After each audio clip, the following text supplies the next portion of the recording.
are the salt of the earth.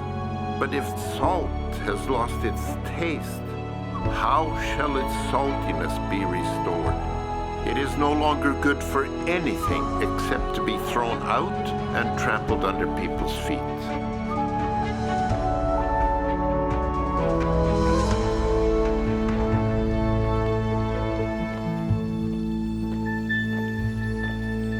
Matthew, brother, I was so relieved when Jesus said this. What are you thinking? Well, until then, he had talked about all these softer virtues, like mercy, meekness, making peace. I was thinking, this is good in an ideal world and all.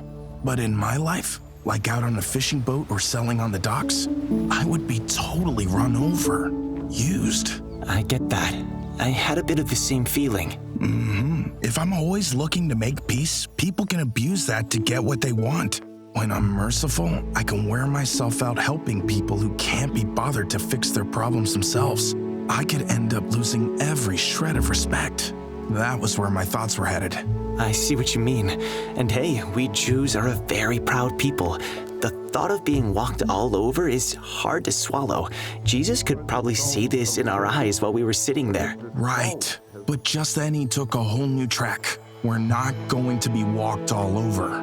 Living according to these soft or mild virtues, things that make it so good to live and be together, won't get us run over, pushed over, or ruled over. Because this is where the salt comes in. Yeah, everyone knows that salt has the power to stop things going rotten. If we hadn't salted the fish we caught, it would have started smelling in just a few hours. A few hours later, and well, you couldn't eat it. Right. God had also commanded that all sacrifices be salted. Imagine what it would have been like in the temple otherwise, with the heat. I don't think anyone could have borne the stench or the flies. Ugh. And the words Jesus spoke to us, there was such power in them to keep us from corruption and things from going bad on the inside. If I keep those words, my heart, my thoughts are kept pure and healthy. So, like what you just said about salt keeping things good, these words keep a good smell and taste for others. Let's hear that again. There was such power in Jesus' words to keep us from corruption and things from going bad on the inside, if we keep those words. Have we thought about that?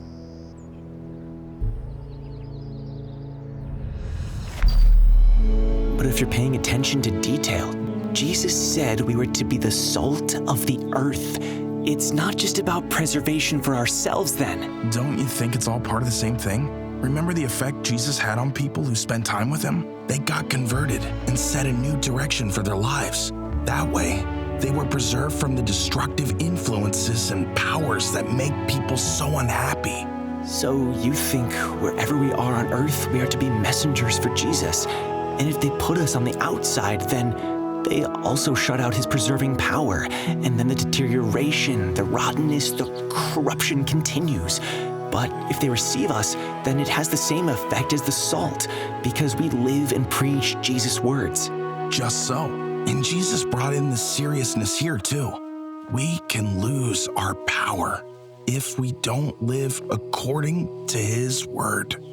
We can get things to look good on just the outside, but that's hypocrisy, which Jesus was so zealous against. And then his word doesn't have any preserving power for us, and we get corrupted on the inside. We can lose our power if we don't live according to his word. We can get things to look good on the outside, but that is just hypocrisy.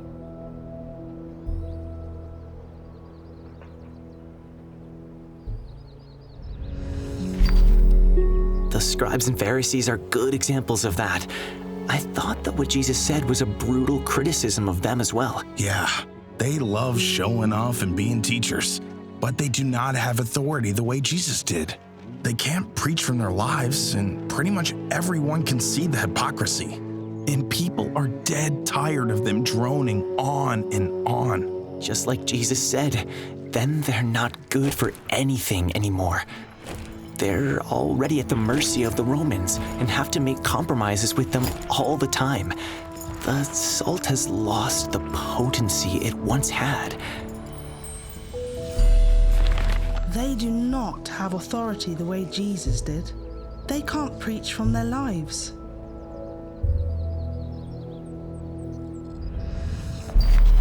I think we'll also see Jesus' words come true.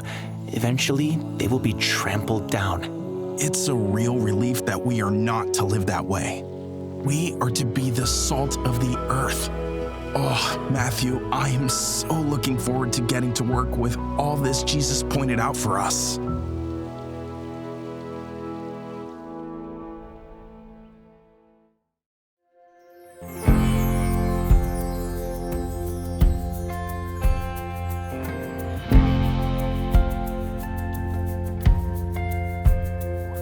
The forces are gathering and arming for war, a great throng of heroes for God.